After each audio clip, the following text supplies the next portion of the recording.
الرحمن الرحیم. آئیے آج ایک اور اہم موضوع اوبیسٹی یا موٹاپے پہ بات کرتے ہیں. عموماً لوگ اور ایون ڈاکٹر بھی موٹاپے کو جسٹ ایک اس نظریے سے دیکھتے ہیں کہ وہ آدمی جس کا وزن بہت زیادہ ہو وہ موٹا کہلاتا ہے، اور ہم اسے عموماً کوئی ایک ظاہری ساخت میں یا اسمارٹنس پر اثر انداز ہونے والی چیز سمجھتے ہیں.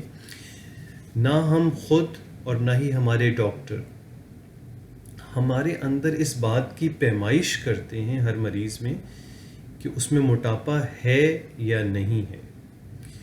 آئیڈلی موٹاپے کو ایک بالکل اسی طرح سمجھیں جیسے آپ شوگر، بلڈ پریشر اور دوسری چیزوں کی چیکنگ کرتے ہیں. بالکل اسی طرح ہر فرد میں موٹاپے کا چیک کیا جانا ضروری ہے، کیونکہ موٹاپا بہت سی بیماریوں کا پیش خیمہ ہوتا ہے. یہ تمام شوگر، بلڈ پریشر، کولیسٹرول یہ سٹارٹ ہوتے ہیں موٹاپے سے. اور موٹاپے کا مطلب وزن زیادہ نہیں ہے. موٹاپے کا مطلب یہ ہے کہ آپ کے جسم میں چربی کی مقدار ایک خاص حد سے تجاوز کر گئی ہے، اور اس کو جدید طریقے سے ناپنے کا طریقہ آپ حیران ہوں گے کہ یہ دیکھنے کے لیے آپ یا آپ کے مریض موٹے ہیں یا نہیں ہیں آپ کو وزن کرنے کی ضرورت نہیں ہے. آپ کو کیا کرنا ہے، آپ کو اپنے کمر کی یا اپنے مریض کو یہ ایڈوائز کرنا ہے کہ اپنے کمر کی پیمائش کرے، اور کمر کی پیمائش ناف کے لیول پہ کرنی ہے. اچھا، اب یہ پیمائش ناف کے لیول پہ جو ہوگی اور اس کا جو ایگزیکٹ کیلکولیشن آئے گی، یہ اگر آپ کے قد کے آدھے سے زیادہ ہے تو آپ موٹے کہلائیں گے.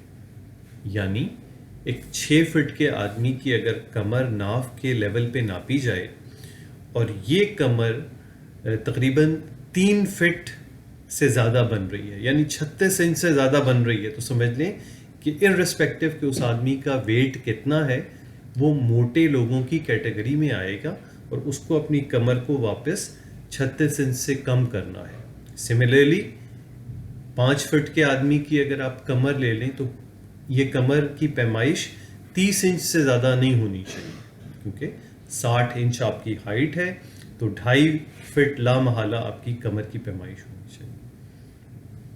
اور اس کرائٹیریا کی بیوٹی یہ ہے کہ ہر کسی پر اپلائی ہو سکتا ہے، خواہ وہ مرد ہو یا عورت ہو، وہ کہیں پہ بھی رہتے ہوں، کسی بھی گروہ سے تعلق ہو، بچہ ہو، بوڑھا ہو. سمپل کرنا کیا ہے کہ اپنی کمر کی پیمائش کیجئے ناف کے لیول پہ. اگر یہ کمر کی پیمائش آپ کی ہائٹ کے ہاف سے زیادہ ہے تو آپ موٹوں کی کیٹیگری میں ہیں، اور آپ کو کوشش کرنی چاہیے کہ آپ کی کمر کی پیمائش ہاف سے آپ کی ہائٹ کے کم ہو جائے. اس کو لیٹسٹ ٹرمنالوجی میں ویسٹ ہائٹ ریشو کہا جاتا ہے. تو میں امید کرتا ہوں کہ تمام ڈاکٹر حضرات خود اپنے آپ کو جج کریں گے کہ وہ موٹاپے کی کیٹیگری میں آتے ہیں یا نہیں، اپنے مریضوں کو گائیڈ کریں گے. اور سمپل ہے کہ اگر آپ اس رینج سے زیادہ ہیں تو اب وہ تمام طریقے اپنائیں جس کے ذریعے سے آپ کی کمر کی پیمائش کم ہو سکتی ہے، کیونکہ یہ تمام کی تمام کمر پہ جو اضافی چربی ہے یہی موٹاپے کا باعث بنتی ہے. تو امید ہے اس کرائٹیریا کو اپلائی کریں گے آپ لوگ اور اپنے آپ کو موٹاپے کی رینج سے نیچے لائیں گے. Thank you very much.